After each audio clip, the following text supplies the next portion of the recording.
This was not what I expected at all. Luffy and Zoro got beat up very badly by the Bellamy pirates, but it wasn't because they were too weak or the other pirates were too strong.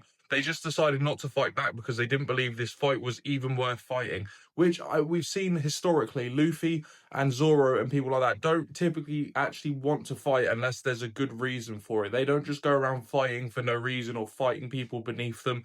They fight for a cause, they fight for a reason, they fight to prove themselves or to help their friends or to help somebody in a bad situation. So for people like this, these sort of pirates, the Bellamy pirates that are just horrible and just don't believe in people's dreams and just they have no reason to fight. Luffy has no reason to fight them. They're not in their way or anything like that. They're not causing harm to anybody else. It doesn't seem like they're just people that don't believe in what Luffy believes in, and they don't, and Luffy doesn't believe they're worth fighting, which I thought was quite interesting to see. Like Luffy and Zoro just taking that beating without any sort of resistance. You could see how frustrated Nami was getting as well, because she knows if Luffy wanted to, realistically, and Zoro, they could probably fight back and beat these guys, but they just had no reason for it. And yeah, it was quite sad to see, to be honest. It was quite frustrating to see as well. Like, I wanted to see Luffy beat these guys up, and I'm sure they'll get what's coming to them.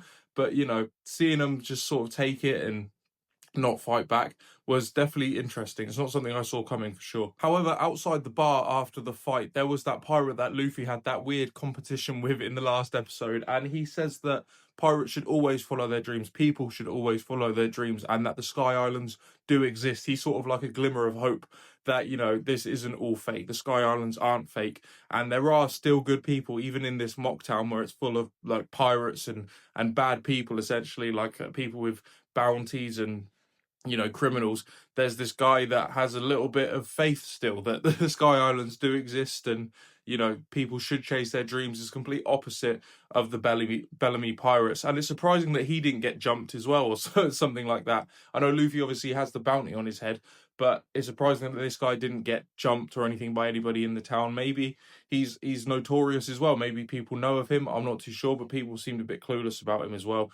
But I don't think this will be the last time Luffy and him meet. They seem to have a little bit of like a connection. When Luffy was walking away, it showed them side by side. Usually that means there's some sort of significance there. I have no idea what it is, but we'll have to see. But just as they're leaving Mocktown, Nico Robin shows up with a map of the island, and it turns out on the other side of the island there's another town which has people that were essentially ostracized from Mocktown for holding different beliefs. So there's an old man there that knows about the Sky Islands and potentially knows about some other stuff as well. So that's where they're heading next. I find it amazing that Nico Robin was just off screen the whole time, and she's done all of this. She's managed to find this map, find out some information about this man in the Sky Islands and stuff like that.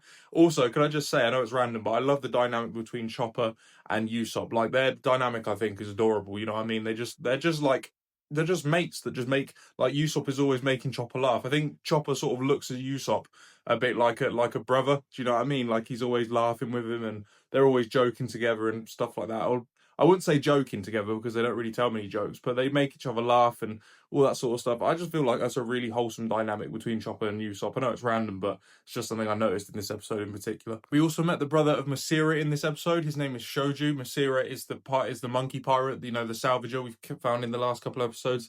And, he seems just as insane as Masira does. They seem pretty similar in a way, but Shoju seems a little bit more confrontational than Masira. I say that, they're both pretty confrontational, but he didn't seem too happy when Luffy said that he kicked Masira off of his boat. So obviously they have a good sort of relationship between them. But this guy has the power of his voice. He started destroying the Going Merry by shouting through this microphone because Luffy was being very disrespectful to him, which I thought was funny.